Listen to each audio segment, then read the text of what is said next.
मेरे प्यारे भारत देश के वासी, मेरे प्यारे भाइयों, हम इंसान के नाते हम सारे भाई हैं। हम सारे इंसान का जो सिलसिला शुरू हुआ है वो सारी जहान मानता है और जानता भी है। जो सच्चा इंसान है वो जानता है और मानता भी है कि हम सारे इंसान का पिता जो है, सारे इंसानियत का सिलसिला जो शुरू हुआ है वो आदम से है। कोई ईब कहता है, अलग अलग नाम से पुकारता होगा। सारे इंसानियत का पिता जो है वो आदम है, हज़रत आदम। अभी अभी एक हमारा देश का कोई शख्स, कोई हिंदू माँ का बेटा कह रहा था कि हमारे देश के जो अभी प्रेसिडेंट है, पीएम है, उसकी बड़ी तारीफ़ कर रहा था और उसके अपोजिट जो लीडर है राहुल गांधी का, उसका बहुत बदनाम कर रहा था। वो हिंदू माँ का बेटा जो भी है, उसका नाम मुझे पता नहीं। हम उसकी बातों से हमें ऐसा लगा कि वो गिधड़ के औलाद है, किसी अच्छा इंसान का औलाद वो बिल्कुल नहीं है, वरना इस तरह की बात वो नहीं करते। वो क्या कह रहा था? वो कह रहा है मोदी का 6 पीढ़ियों का नाम गिना रहा था और राहुल गांधी का 6 पीढ़ियों का नाम गिना रहा था, उसका दादा परदादा जी, उस दोनों का। मोदी का पिता का नाम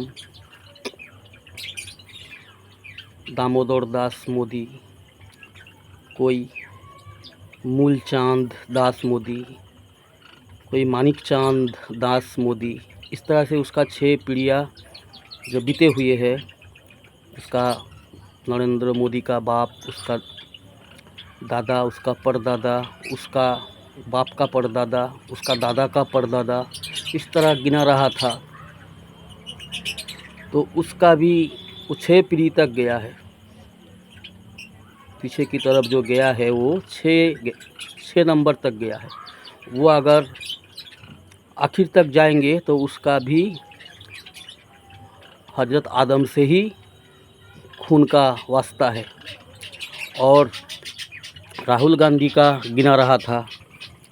राहुल गांधी का पिता राजीव गांधी का पिता बता रहा था फिरोज खान, उसका पिता कोई जहांगीर खान बता रहा था, फिर उसका पिता कुछ और, इस तरह 6 पीढ़ियाँ गिना रहा था।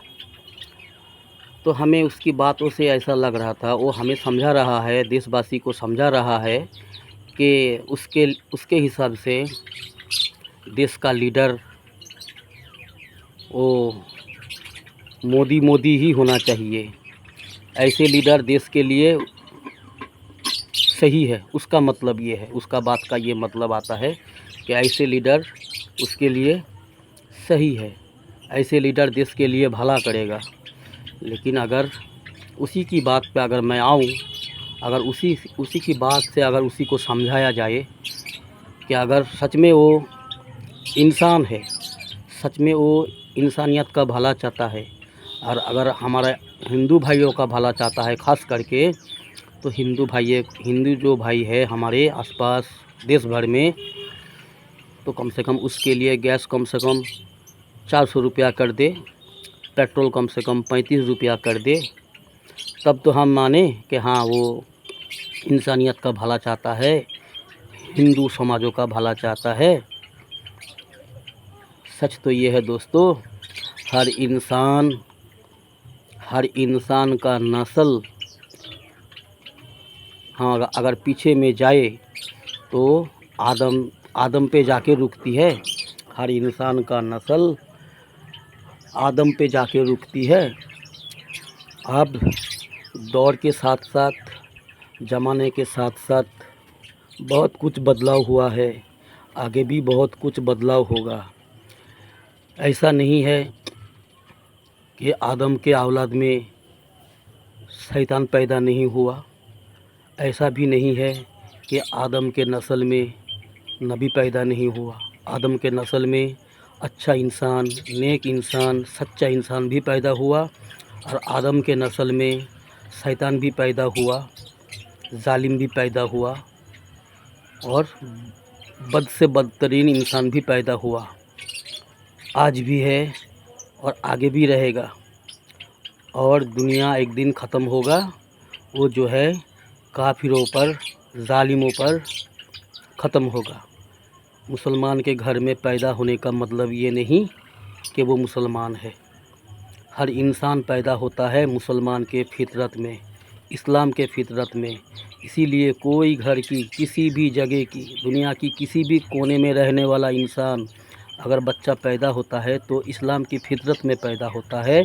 अगर 10 साल से पहले बचपन में नाबालिग अगर कोई बच्चा बच्ची मर जाता है तो वो जन्नती होता है, वो जहन्नम में नहीं जाता। 10 साल के बाद उसका जो है अच्छा बुरा काम लिखा जाता है। फिर वो अगर मुसलमान के घर में पैदा हो या किसी गैर मुस्लिम के घर में पैदा हो, अगर वो गलत रास्ते पे चलता है, अगर अपने पालने वाला बनाने वाला को नहीं पहचानता है और ना मानता है, अपने पालने वाला को पालने वाला नहीं मानता है, रब नहीं मानता है, क्रिएटर नहीं मानता है, तो वो इंसान जो है नाकाम हो जाता है, हलाक होता है। इसीलिए मेरे भाइयों, हम हर देश के हर इंसान भाइयों से कहेंगे, खास करके गलत फहमी से निकाल आओ, अपनों को इंसान बनाओ, सच्चा इंसान बनो, तो फिर अपना घर का फ़ायदा है, अपना फ़ायदा है, समाज के लिए फ़ायदामंद होगा, अच्छा होगा। ठीक है, तो इसलिए हम किसी को गलत नहीं बोलेंगे। इंसान अच्छी है, जिसने बनाया, क्रिएटर जो है सारा इंसान का, सारा सृष्टि का, जगत का जो बनाने वाला, खिलाने वाला, पालने वाला, और एक दिन मौत भी देगा, सबको ख़त्म भी करेगा एक दिन। तो सबका मालिक एक है। हम देखते हैं बड़े बड़े लड़ी में लिखा रहता है सबका मालिक एक है, सबका मालिक एक ही है। यही वास्तव है, यही सच है। लेकिन कुछ इंसान जो है भटके हुए हैं, गलत रास्ते पे है, वो इंसान हलाक होगा, वो इंसान बर्बाद हो जाएगा। भाई, हम अपने देश को मत बांटो, अपने देश के इंसानों को मत बांटो, अपने देश को अपने हाथों से हलाक ना करो। इंसानों में अच्छा पैगाम फैलाओ, इंसानों में मोहब्बत फैलाओ, नफ़रत ना फैलाओ। यही इंसानियत है, यही इंसान के लिए तकाजा है। चाहे किसी भी समाज में रहने वाला हो, मुसलमान समाज का हो या अमुसलमान का, गैर मुस्लिम समाज में हो, इंसान सबसे अफजल है। इंसान का काम अफजल होना चाहिए, तब जाके इंसान अफजल बनता है, बेहतरीन बनता है। अगर इंसान जानवर की तरह काम करे तो इंसान नहीं कहलाता, बल्कि जानवर भी नहीं कहलाता, बल्कि जानवर से भी बदतर कहलाता है, जानवर से भी बदतर वो इंसान। तो मेरे दोस्तों, मेरे भाइयों, गलत छोड़ दो, गलत सोच निकाल दो अपने जहन से, अपने दिमाग से, अपने दिल से। अच्छा कुछ करो, कुछ अच्छा करो, कुछ अच्छा सोचो, कुछ अच्छा फैलाओ। इससे हमारा देश को ही फ़ायदा होगा, अच्छा होगा समाज के लिए, वरना नुकसान ही नुकसान है। तो दोस्तों, हमारी बात अगर आपको सही लगे तो ये वीडियो फैला दीजिएगा, लोगों तक, अपने दोस्तों तक शेयर कर दीजिएगा।